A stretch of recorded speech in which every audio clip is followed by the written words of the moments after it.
Өлкө башчы Садыр Жапаров Владимир Путин менен жолугуп, Кыргыз-тажик чек-ара маселесин сүйлөштү. Улукбек Марипов Бишкекте жаңы мектептин курулушуна капсула салды. Өлкөдө бир суткада 191 адамдан COVID-19 табылып, 6 бейтап каза болду. Таттыбүбү кыргыз поэзиясында аттуу сынак өтөт.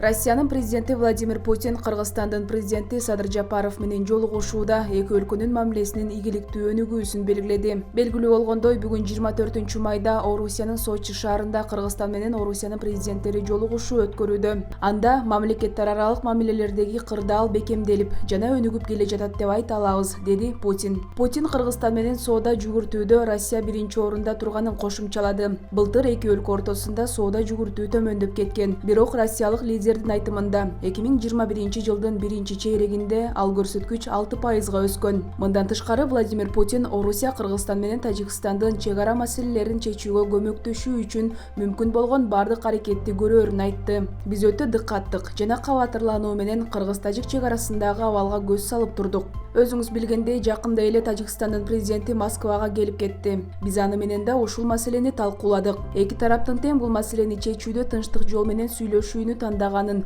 биз кубануу менен кабыл алдык, деп айтты Владимир Путин. Ошондой эле Путин бул маселе так ушундай жол менен чечилиши керек деп эсептейт. Биз бул маселени чечүүдө сиздерге өзүбүздүн колубуздан келген жана бизден көз каранды болгон бардык нерселерди жасайбыз, деп кошумчалап өттү.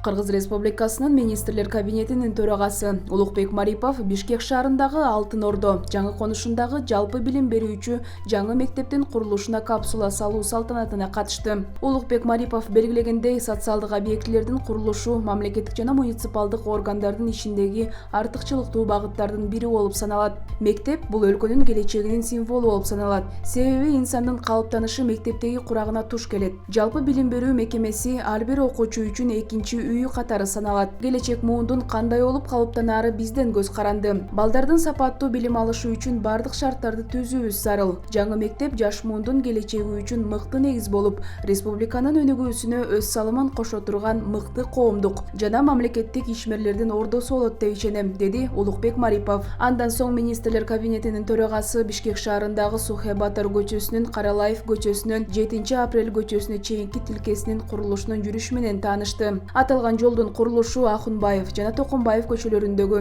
ошондой эле Токонбаев жана 7 апрель көчөлөрүнүн кесилишиндеги кыймылды азайтууга мүмкүндүк берет. Унаалардын саны көбөйгөндүктөн трафикти азайтуу боюнча натыйжалуу чечимдерди кабыл алуу керек. Биз жарандардын шаарда жашоосу жана жүрүүсү ыңгайлуу болушу үчүн бардык шарттарды түзүшүбүз керек, деп жыйынтыктады министрлер кабинетинин башчысы.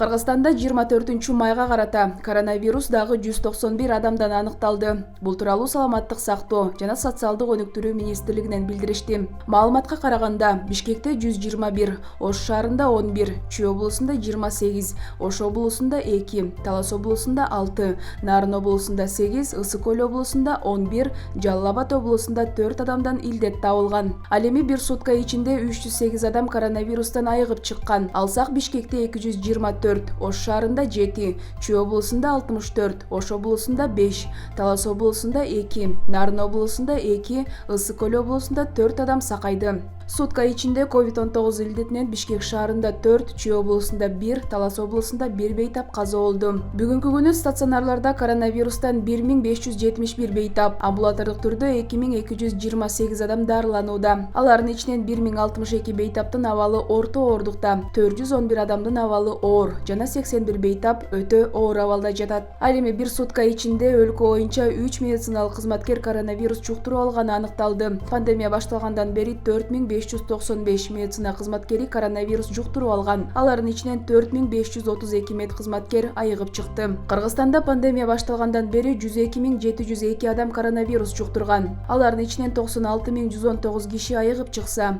1757 адам каза болду.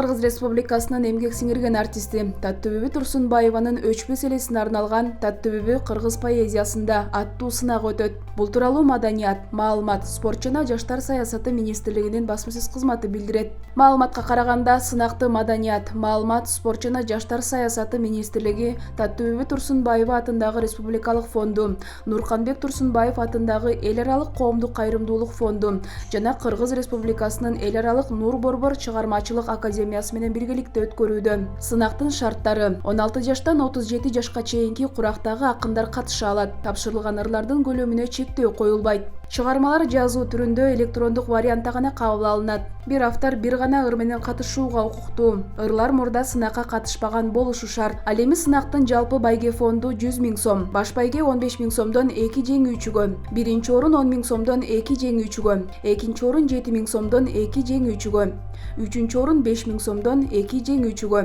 кызыктыруучу 12 сыйлык жана 2 000 сомдон акча каражаты. Жеңүүчүлөрдү сыйлоо аземи 30 майда өтүп, атайын концерттик программа менен коштолот.